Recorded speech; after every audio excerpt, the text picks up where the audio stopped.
From LinkedIn News, I'm Leah Smart, host of Everyday Better, an award-winning podcast dedicated to personal development. Join me every week for captivating stories and research to find more fulfillment in your work and personal life. Listen to Everyday Better on the LinkedIn Podcast Network, Apple Podcasts, or wherever you get your podcasts. The HP AI PC breaks language barriers instantly by translating up to 44 languages in real time, powered by the Intel Core Ultra processor. With the right tools, work doesn't have to feel like work. Learn more at hp.com/AI PC. Hey, I'm Kwame Christian, and you are about to step into the world of Negotiate Anything, the #1 negotiation podcast in the world where we teach you how to make difficult conversations easier while getting more of what you want in the process. Each episode is packed with practical tips and strategies from the experts. We delve into negotiation, conflict resolution, and leadership skills that are crucial in both business and in life. Whether you're closing a deal, managing a team, or navigating personal relationships, Negotiate Anything provides you with the tools you need to succeed. Our conversations are real, relatable, and most importantly, rooted in practicality. So if you're ready to transform your conversations and elevate your negotiation skills, join me on Negotiate Anything. Subscribe and listen on Apple Podcasts, Spotify, or wherever you love to listen. Let's make every conversation a winning negotiation. Lucia, thanks for joining us today. Kwame, it is my pleasure. I am so tickled to be here.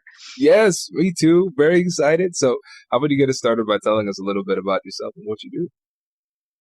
Well, what I've been doing this year, which has been sort of a banner pivotal year of new projects for me, is in addition to practicing law and a deep background in mediation and teaching mediation and negotiation, I decided to launch my own podcast, which is sort of a teaching pedagogical podcast to help people learn how to negotiate as an everyday skill because it applies to everyone, everywhere, every day. And then I noticed something that I had never noticed before, which is that in my 10 years of teaching negotiation at 2 law schools, every single assigned reading, every law review, every book, every article had been assigned by a man.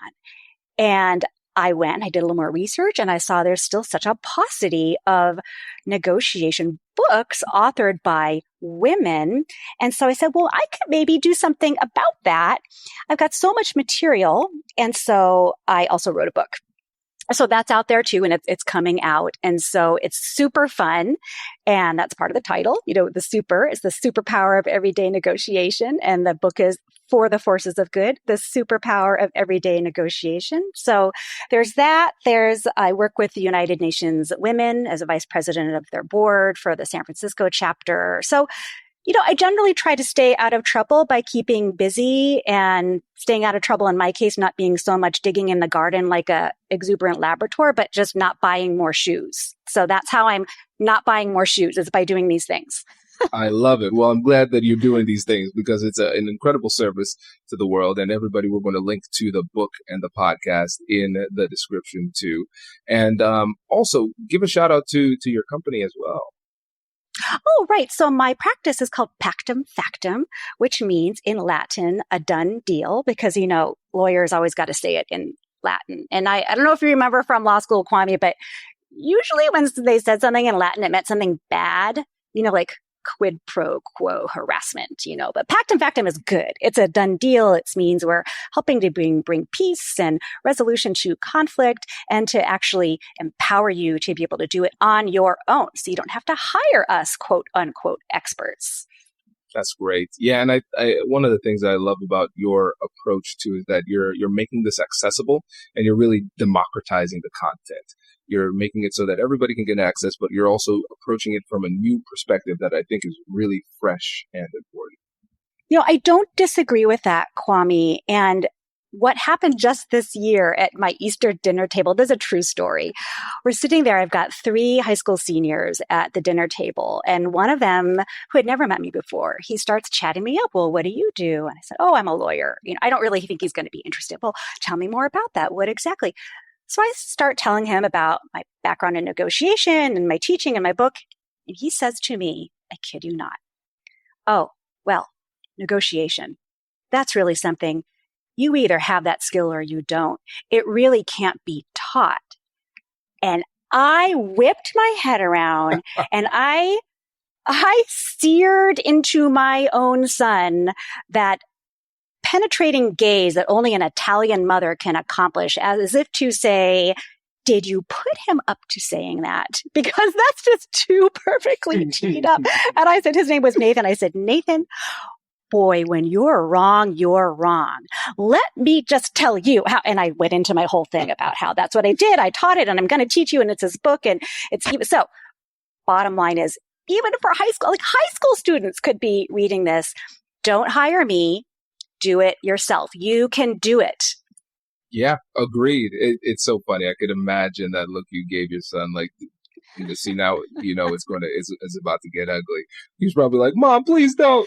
No, he was like, oh no, here, like he did the, oh no, here we go. Like now she's going to get on her soapbox look. So that's really funny. This is really funny. Hey, we just had a really interesting conversation about negotiating with bullies.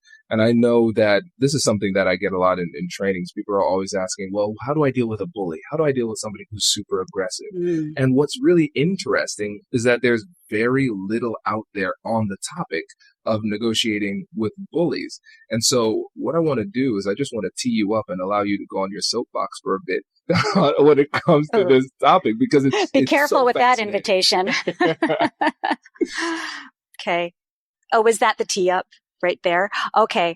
So let me back up a little bit, because you said something before that I'm going to build on. Be careful, because I'm actually listening to you. You said that I was bringing a new perspective, and part of that new perspective, I think, with the podcast and particularly the book is it is female voiced, not male voiced. And that does matter because of our different experiences in life. And I realize I'm using cisgender vocabulary. So I'll just say it's not male voiced. It's other than cisgender male voiced. And I do dedicate a full chapter on negotiating with bullies.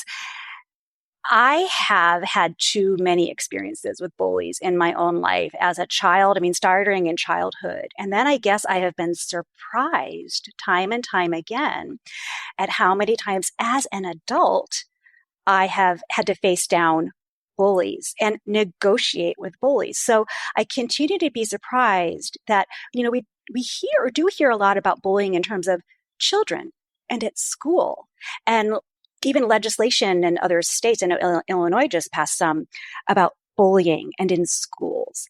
We don't hear an awful lot about it vis-a-vis adults and negotiation. And even when I tried to sort of put some structure around it for the book, I had difficulty finding material out there. I did, but very, very little. So the first thing I do want to say is a little bit of a disclaimer, and that is that I don't love labeling people as bullies or any other single word label. It's reductive and dehumanizing. At the same time, if the shoe fits, and by the time I'm using that description for someone, they've probably earned it through a pattern of conduct. And after I've exhausted other tools like listening, empathy, rapport building, understanding, attempting collaboration, all those things that mediators and negotiators try from our toolkit. And people get more than 3 strikes with me, Kwame. They get about 10 strikes. Unfortunately, the truth is that bullies are everywhere and they're quite successful. Why?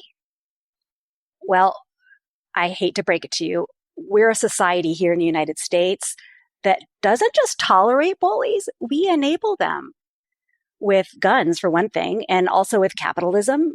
And in both cases, we have a small percentage of individuals who control a disproportionate amount of resources and use them to control and sort of terrorize others. So this is not an easy topic. We're going to discuss some practical steps, some ways forward, as long as people understand that by negotiating with bullies, you're actually working against the status quo that is woven into our cultural tapestry. It's a thorny thing. Now, here's the other thing I wanted to say. I have, since I wrote the book, and it's in its final manuscript form, and I've started sending it out to people as one does with these things to start to get endorsements and things. Kwame, what I am calling the my bully stories that now are coming in, that people want to talk to me about. They read that chapter, or I'll get an email from someone and say, Lucia, I'm finished, and I really want to talk to you about chapter 15. Can we talk about chapter 15? And then I'll get on a Zoom with them, and I have now heard at least 6 what I would call my bully stories from people who have had a situation that's, it's similar psychologically to abuse, actually. They feel shame. They haven't talked with many people about it.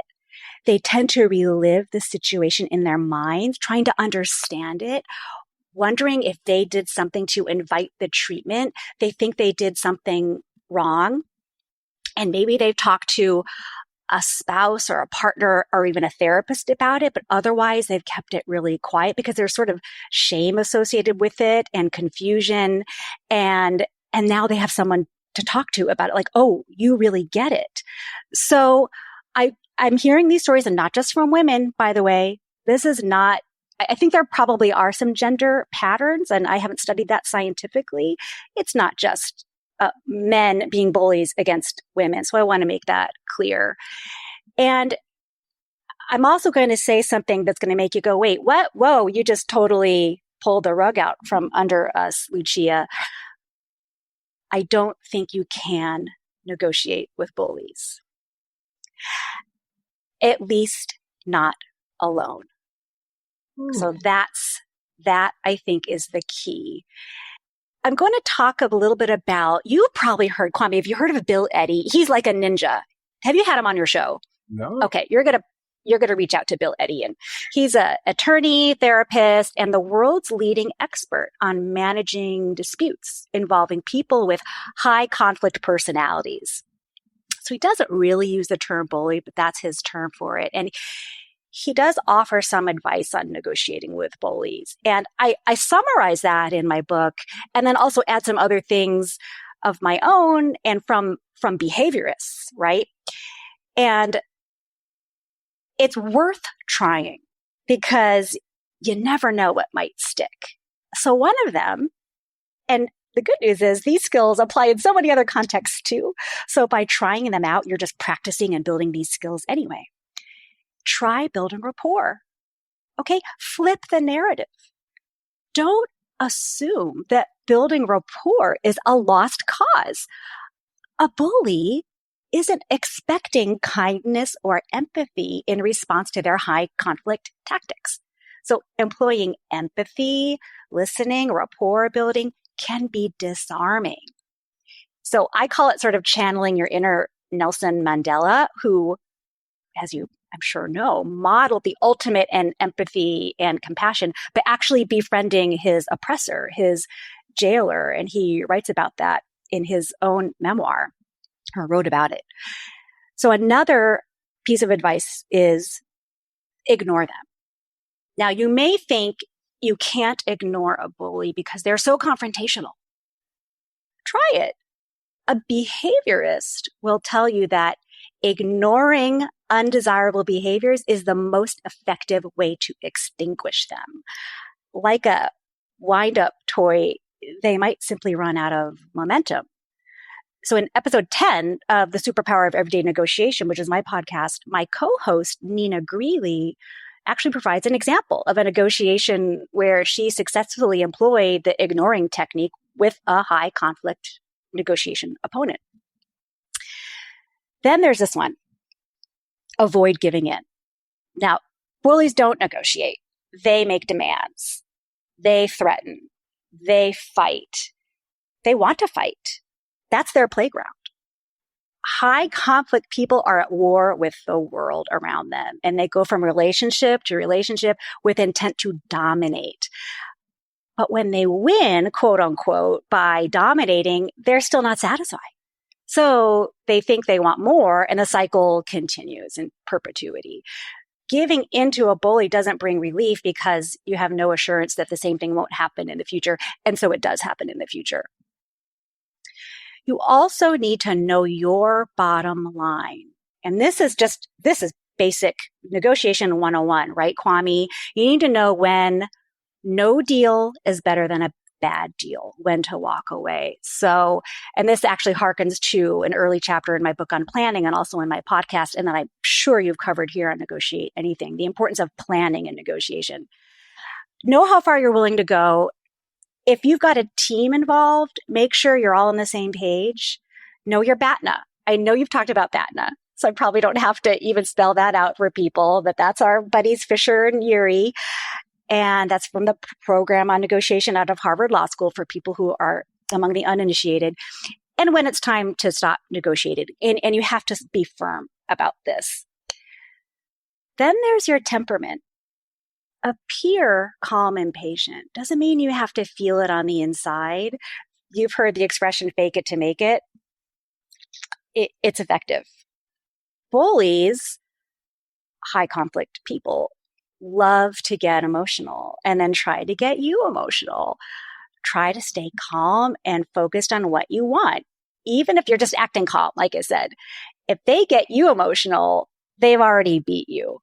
Instead, prepare yourself to be patient, very, very patient. The best negotiators aren't in a rush. Bullies are. They tend to be impulsive and easily frustrated. Don't join them emotionally. Give the impression you have all the time in the world. If you appear desperate to settle, they'll manipulate you into concessions you really don't want to make, and you might regret those later just because you want to get it over with, right? It's so unpleasant. And they're counting on that, right?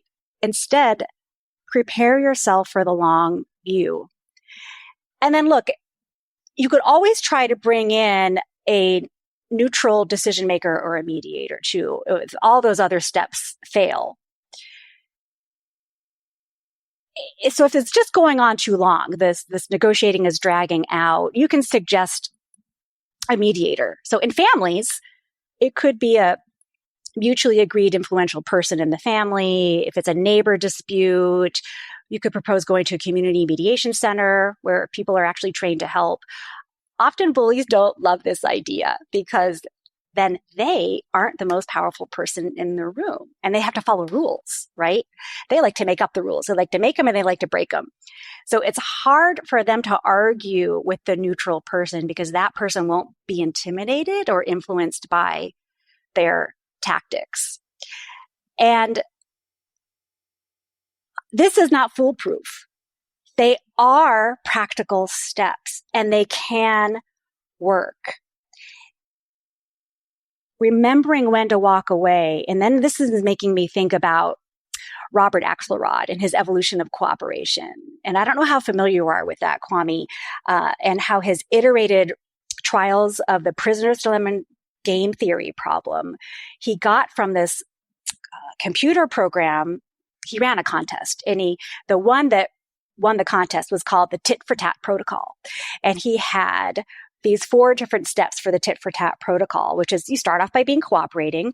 And then if the other party defects, you defect immediately and in kind, and you retaliate in kind immediately. When the other party returns to a cooperating position, so do you. You don't hold grudges. One of the other things that he learned from the tit for tat protocol is that once the other side defects 3 times from cooperating, so do you permanently. So how does this relate to negotiating with bullies? Well, you've tried all these things I've just suggested. It's not working, didn't work. They keep defecting. They've gotten to the 10 strikes that you get with me. At that point, Kwame, I think you either need to prepare for war or walk away. You are not going to change an environment will change you. So at that point, you could actually be at risk of becoming a bully yourself, if that makes any sense. I think it makes sense to me. I'm not saying there are a bunch of women out there right there going, oh, I hate it when women do that, when they question whether they make sense. I'm asking if it makes sense to you. Oh, yeah. It makes a lot of sense. This is great. A lot to unpack here. So let's break down a couple of things for some folks. So when you think about the word BATNA, I think this is one of the most critical elements of what you said. So it's the best alternative to a negotiated agreement. Essentially, it is your plan B. Plan A is right here. We're trying to work together. We're having this conversation. If I cannot get a deal that is better than my alternative, then I execute my alternative, plan B. And that's something I can do without you. Or can you affect their BATNA? Mm-hmm. Sorry, just wanted to interject that. Please continue. Yes, no, go deeper on that, because that's something that I don't think people address enough when it comes to overall negotiation strategy. So when we think about our BATNA, we have to also think about the other person's BATNA. And so tell us more about that strategy of affecting their BATNA. Well, one of the great advantages of listening, and I mean really listening, to not just what is being said, but the emotion underneath the words. And I treat emotions as just another category of facts, right? That's what we mediators do.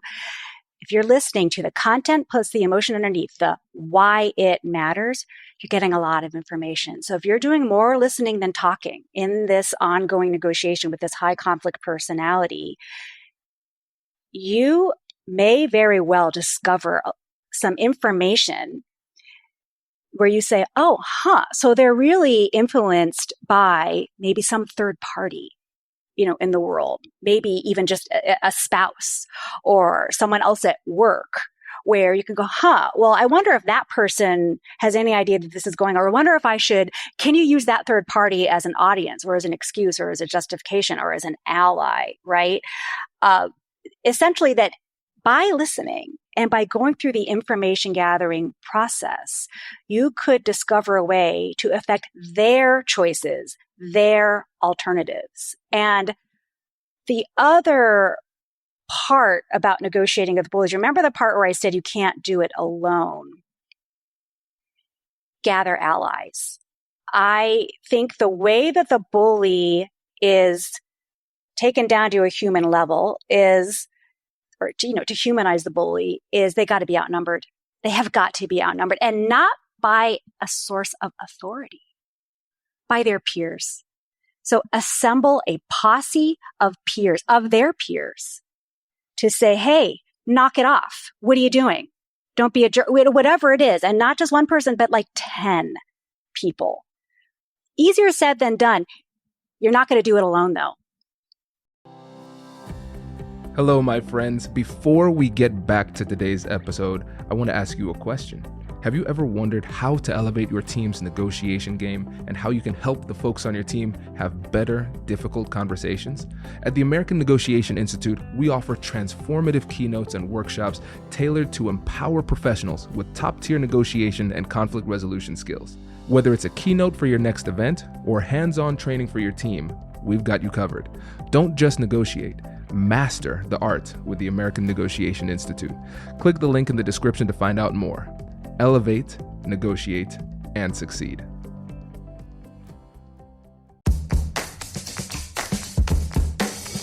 Hey you, I'm Andrew Seaman. Do you want a new job? Or do you want to move forward in your career? Well, you should listen to my weekly show called Get Hired with Andrew Seaman. We talk about it all, and it's waiting for you, yes you, wherever you get your podcasts.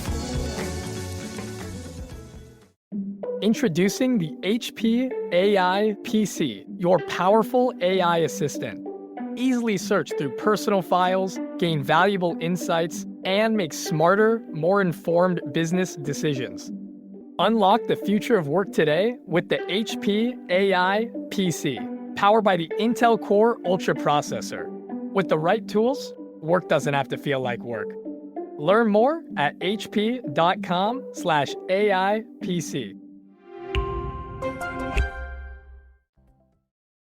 Yeah, okay. Did I answer your question about BATNA? Absolutely. Okay. So let's go deeper into that strategy, because I think that coalition building in general, in negotiation in general, is not utilized enough as a strategic tool. And so essentially this is getting allies to assist you in the negotiation, if I'm getting a very basic definition of coalition building. And now let's walk through what that looks like in this scenario, because I think people might look at this and they might inadvertently execute this in a way that creates toxicity. So for example, it might turn into gossiping. Ooh, Bill is such a bully, blah, blah, blah, blah, blah. And then it kind of grows from that. So I want to make sure that people are understanding what you mean and then how to actually execute it in the real world when it comes to gathering allies, because I think this is brilliant. And you have just zeroed in on something that I agree is a real risk. And ultimately, look, these days, with various social media apps at the fingertips of adults and youth alike, we can collectively, quote unquote, cancel a bully at speed and scale. That is, condemn them in a flurry of social media posts that results in the bully's social estrangement. This is thorny. And Barack Obama actually cautioned about this youth trend to cancel peers for not being 100% politically woke 100% of the time. He said, look, that's judgment. That's not social justice or progress. The world is messy. There are ambiguities. So I'm actually, to clarify, I'm not talking about one moment where someone says the wrong thing or uses the wrong word. I'm talking about a pattern of behavior. And this has been going on a long time, right? That's how it becomes bullying. And then the allyship part of it is just the not being alone. What I've been hearing from the My Bully stories is you can have a bully who is a parent to everyone else. They see the bullying. They're also threatened by the bully or afraid of the bully. And so they just try to avoid the bully and not get involved. And that has certainly happened in the cases of my adult bullying experiences. Everyone sees it. And behind the scenes, they're saying, oh, Lucia, this is so awful. This is so awful. But they don't actually stand up and say, hey, this is not cool. They don't stand beside me. And part of that has been because they are part of the tribe and they can't risk their place in the tribe. And here I am, the one that's kind of, threatening the tribe or threatening the status quo. And so they got to keep their status. So this is not a simple thing, the finding allies, partly because of you don't want to add to the toxicity, and also because of the sense of belonging, which Mari Fitzstuff, she is a sociologist who said that today's wars are mainly about identity and belonging, this feeling of not belonging. And people need to belong even more than they need to be right. So allyship as an idea is difficult to accomplish because it is usually inconvenient. It is costly in some way in terms of your status in, say, the fraternity, or in financial terms. It is time consuming. So allyship, not terribly easy. I'm not saying it's easy to garner those allies. I'm going to hearken also back to you. I know you had Alex Carter on your podcast, and she is one of the other women authors of a book on negotiation. There's like 5 of us. There's 5 or 6 of us. Plenty of women authors, by the way, on communication and conflict, not on negotiation. Anyway, she wrote the book, Ask for More. And I love her book. And that's part of the planning process for negotiation. So here's where I'm going with this. Part of that planning process for your negotiation is preparing questions you're asking yourself, and then questions she calls it, what does she call it? The mirror questions and the window questions, right? In her book, there's 5 of each. Part of the question planning in your preparation should be, who can I gather as allies? You should be looking around for them from the planning stage and continue that. Who can you be asking for help? So Ask for More. All right. Alex Carter is sort of the expert on the questions. And I do 2 podcast episodes on that because one of them actually has a demonstration of it with me and my co-host. One of the questions you can be asking yourself is, who can help me? Does that help you Absolutely understand it? Am I answering your questions? Yeah, absolutely. Okay. Because I think really to simplify this, what we realize is that in negotiating with a bully, one of the strategies requires additional negotiations with people who are not the bully, who could be your ally. And We have to recognize that other people aren't going to just see, yeah, that is a bully. I too have been bullied by this person. Yes, Lucia, I'm with you. We have to work through those emotional barriers because they see risk, they have fear, and you will need to work through that. And it's not going to be easy to negotiate with them in order for them to join your coalition in the negotiation with the bully. And so I think thinking about this through that layer of negotiation makes it a lot easier. That's right.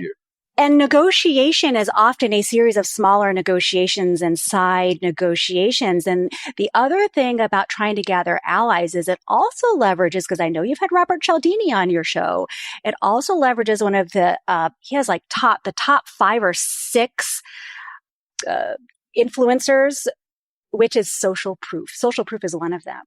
So if you're gathering those allies and you do get those 10 people to stand beside you and say, hey, you're being a jerk and knock it off.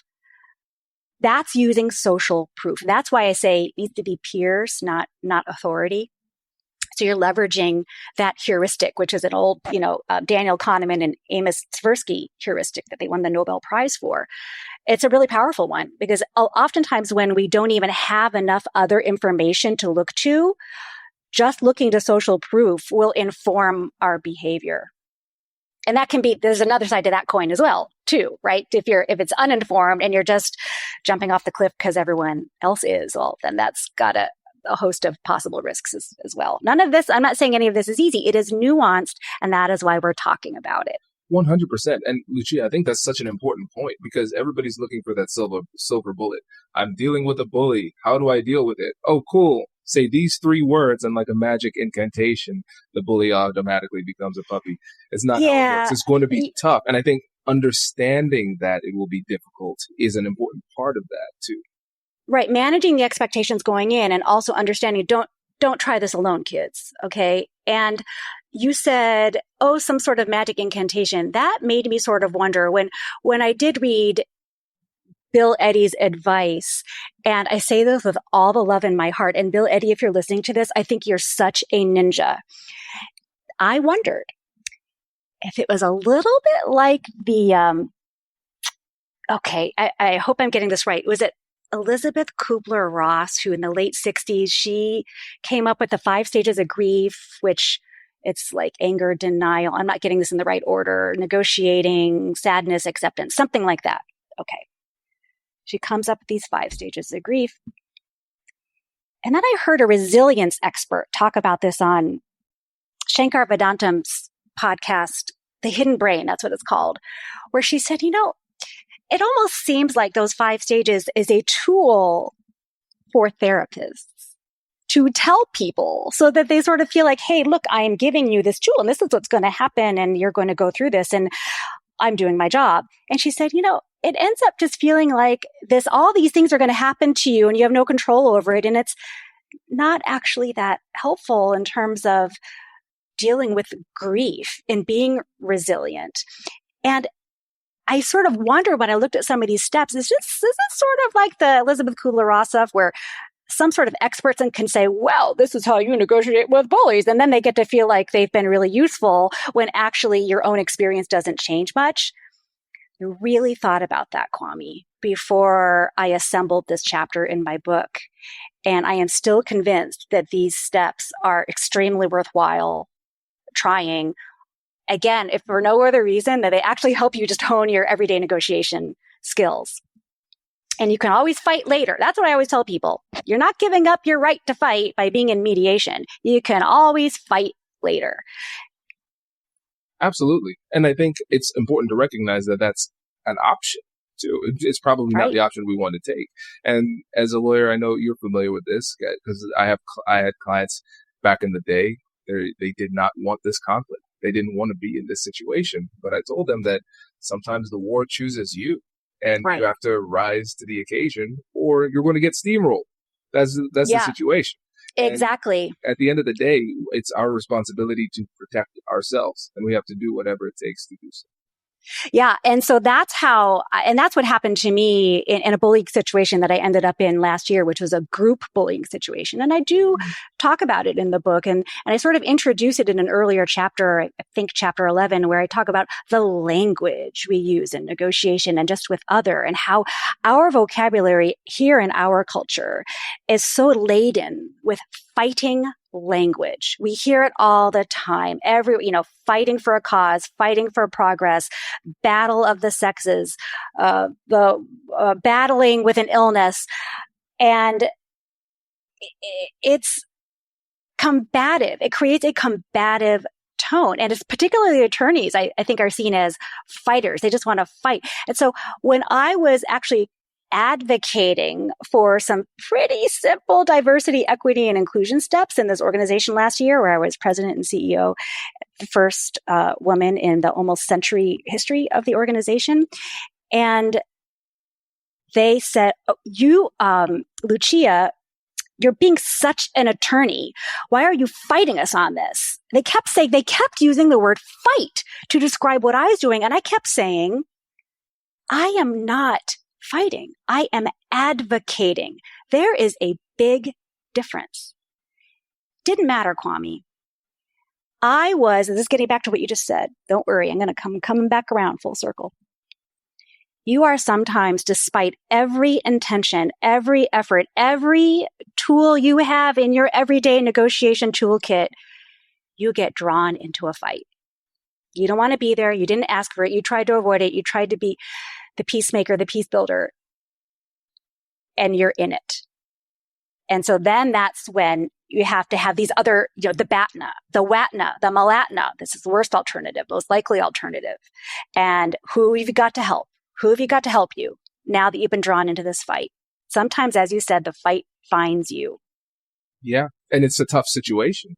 And tell me what you think about this, Lucia. One of the most difficult things about dealing with a bully or a high conflict person in the difficult conversation itself is that they can be so aggressive that we don't know exactly what to do.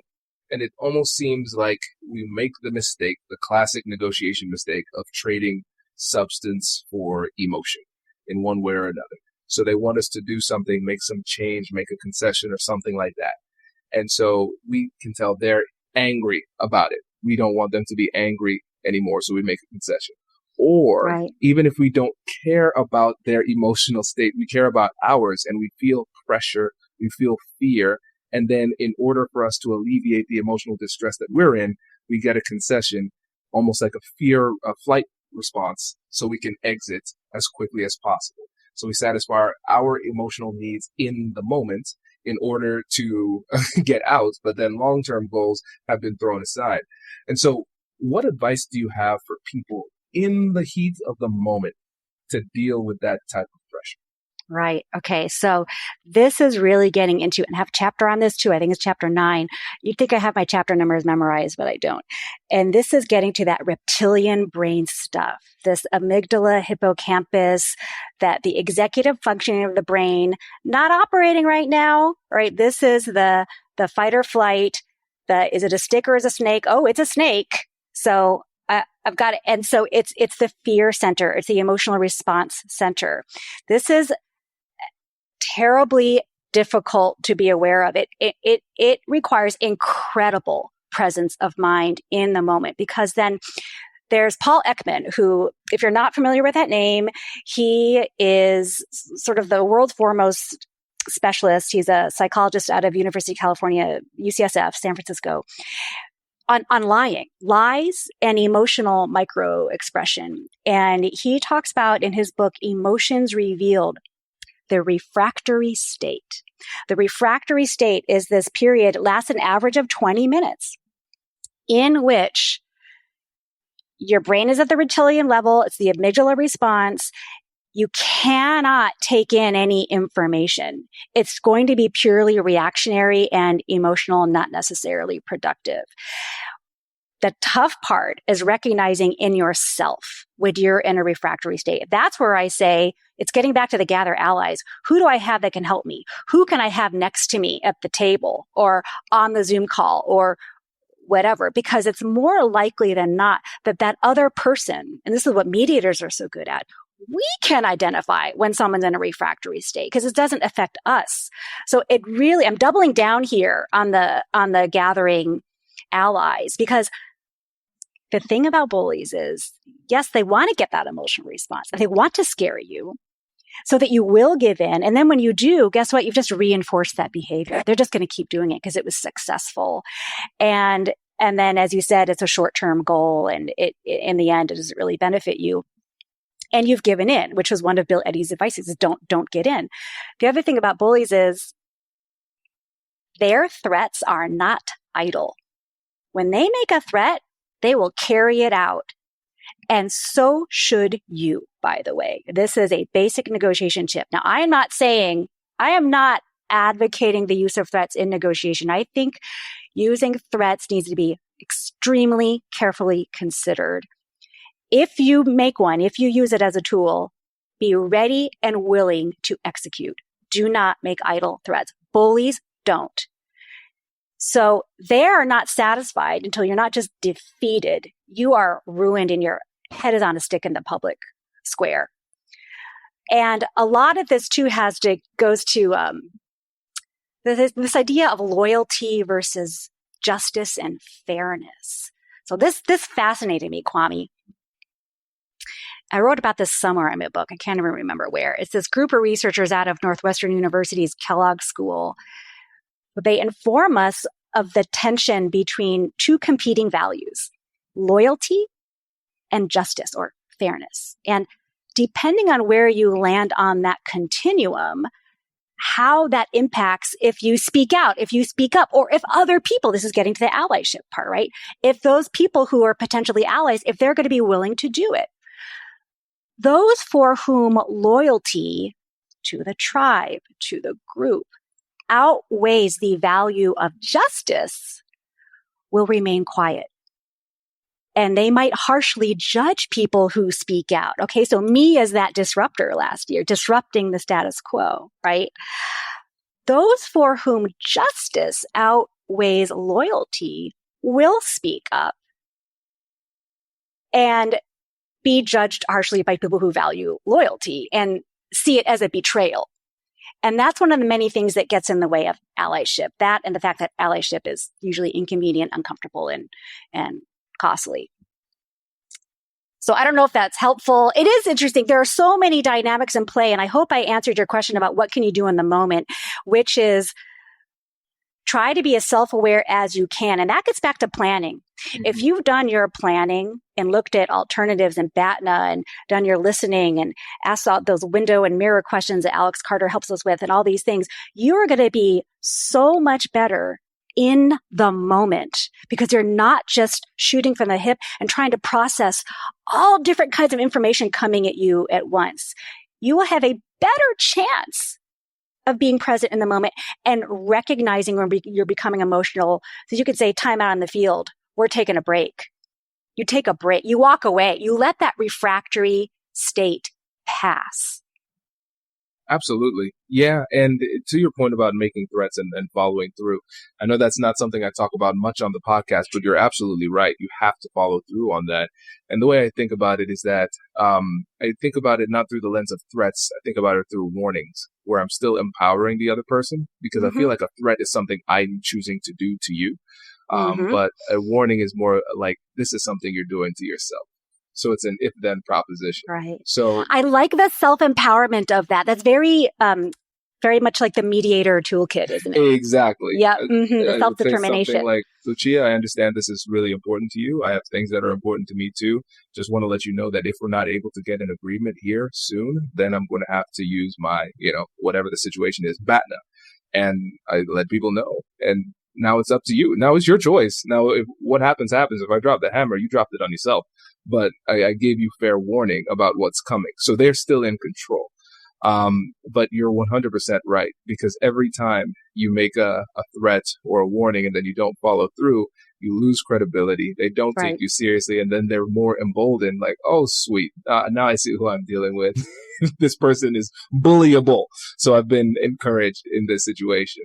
And then to your point about the refractory period, I love that idea because, again, something I just said 2 days ago in the training, under duress, if you're under pressure from a bully, here are two things that I like to do. Number one, if somebody's pressuring me to make a decision, they're like, I need a decision now. I need you to say yes now or whatever.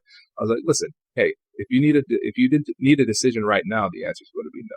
But if you give me some time to think about this, you might still have a chance. But right now I'm not ready. And so people find patience in that situation. And so then the other one is, my rule is that I just don't make decisions under pressure. And so I'll end a conversation. I'm not afraid of doing that. And I think a lot of times people are afraid because they might feel as though it makes them look weak. But what I'll say is, listen, Lucia, you've given me a lot of information and I have a lot to think about. So how about this? We schedule another time. Let's come back. We're going to talk about it more in depth. And now the person might still be aggressive. They still might want to talk. And I'll say, Lucia, it sounds like you still have something else to say. And I'll give you the floor and I'll let you say that. But I don't have anything else to add at this point. So I'll listen. I'll summarize it, but I won't add anything else. And I certainly won't make any commitments other than a commitment to another meeting. Love that. Agree 100% for two reasons. At least two reasons. Number one, you're flipping the narrative. So they're using that pressure of time to pressure you. And it's a power play. And you are flipping it and making your own power play by saying, I'm going to actually take time to think about it. Well, now they have to wait. Now they have to wait for you. Number two, I think that scarcity effect, which is what a time pressure is, it's a type of creating scarcity, often false scarcity, is one of Cialdini's top 5 or top 6 that I referenced earlier in influencers. Right. So I see that, Kwame, and to everyone out there listening, that scarcity effect or that time pressure that's, it's that act now, this deal won't last, right? That should be a flag to you because absent a real time pressure from an authoritative source. So, a court filing deadline for the memorandum of appointed authorities for the motion for summary judgment in court. Okay. That's a deadline. Absent something like that, where it's a real objectively imposed from an outside source that neither one of you can control authority for a deadline, it's most likely manufactured and it's being used as a ploy. Yep, 100%. And one of the things that I've learned, and again, this is me, this isn't somebody who is me, speaking of myself, not somebody who naturally enjoys conflict. My whole first book was Finding Confidence in Conflict, just about getting over that people pleaser that was in me. That's my whole ethos and motto behind everything that I do here. What I've learned, though, is that those conversations with people who are bullies have, now that I've kind of simplified it, have become almost a little bit easier. Because, for instance, like you and me, I consider you a friend now, Lucia. So I care about what you think. Now, somebody who has identified that they don't care about me, then I don't feel as bad if they're upset or they don't like what I'm doing or anything like that, because you've identified very clearly in our numerous interactions that you don't really care, right? Well, go ahead. Remember, they're at war with the world too. So it may be that there's a certain sort of personality type where there's just sort of malcontents that people who are people pleasers, you're never going to please them anyway. That's true. That's a great way to put it. Yeah. And that's when I think about the psychology of personality, you have people on the agreeableness, right? If you think about the big 5 personality traits, openness to experience, conscientiousness, extroversion, agreeableness, and neuroticism. On agreeableness, you have highly agreeable. These are your people pleasers. And then you have lower on agreeableness, also known as disagreeable. And it helps me to not take it personally, where I say, I'm getting this pretty consistently and there didn't seem to be any trigger. I talked to somebody else to get a vibe, another data point to see what this person is like. Oh, they're like this to everybody. Okay. So I don't need to take it personally. And I'm probably not going to make this easier, but I do know what I need to do in order to protect myself in this situation. I know I'm going to stand my ground, and in 3, 2, 1, they're going to blow up. There's the emotion. I saw that one coming. Yeah, he's going to pressure me to make a decision right now. I'm going to say no. Watch, that's going to make him mad. There he is, Matt. Okay, cool. This meeting's about to end. You want to say something else? He blows off some steam. Hey, thank you for your time. I'll talk to you next week. And it just it kind of simplifies it for me, because now I'm not concerned, because I'm not going to play an unwinnable game where I'm going to try to get somebody to like me who is not designed to do so. I'm just going to stick to my guns and know what my BATNA is, what my bottom line is, while still staying focused on my goal, because I know if we focus on our bottom line, we orient toward that more so subconsciously during the conversation. But it just simplifies it once you realize that you are not in charge of making them feel good in the interaction. So this idea of the equal opportunity bully, which was kind of an epiphany to me. Side note real quick, because this is kind of important, that sort of defense in an employment law case, right, for like gender-based harassment or discrimination, where the perpetrator says, in their defense says, well, I treat everyone that way. Essentially, I'm an equal opportunity bully. This defense is actually used to obfuscate what really is bias, gender or religion or race or whatever, bias, by saying you treat everyone that way. But I went to my 30th high school reunion after not going back to that small town after leaving in 1988. And I brought my younger son with me, and he had never been back there. And I brought my husband, and he had never been to Chicago. And at the reunion dinner, I saw my childhood bully at the bar. And I write about him in chapter 15. I changed his name. And I went over and I eavesdropped. I thought, maybe he's an okay guy. Look, childhood is not easy. Adolescence is not easy. No one gets a free pass on that. Maybe it was particularly hard for him, and he grew out of it. So I eavesdropped and I listened to the really just offensive, vituperative language that he was using with his compadres at the bar. And I was like, nope, he's the same guy. And I realized, oh, sorry, let me back up. So then I actually said hello to him. I said, hey, remember me? And I'm facing my bully. And he kind of looked at me blankly. He kind of looks at my name tag. Kwame, he really did not have any idea who I was. And that's when it dawned on me. He didn't single me out, Kwame. He really did treat everyone that way. So I was not memorable to him. But he was not just memorable to me, he was formative to me. I was terrified of him. I used to hide in the bathroom during lunch to avoid him.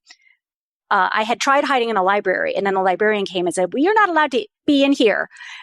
Never mind her asking why I was hiding in the library. Like maybe she could have asked a few questions.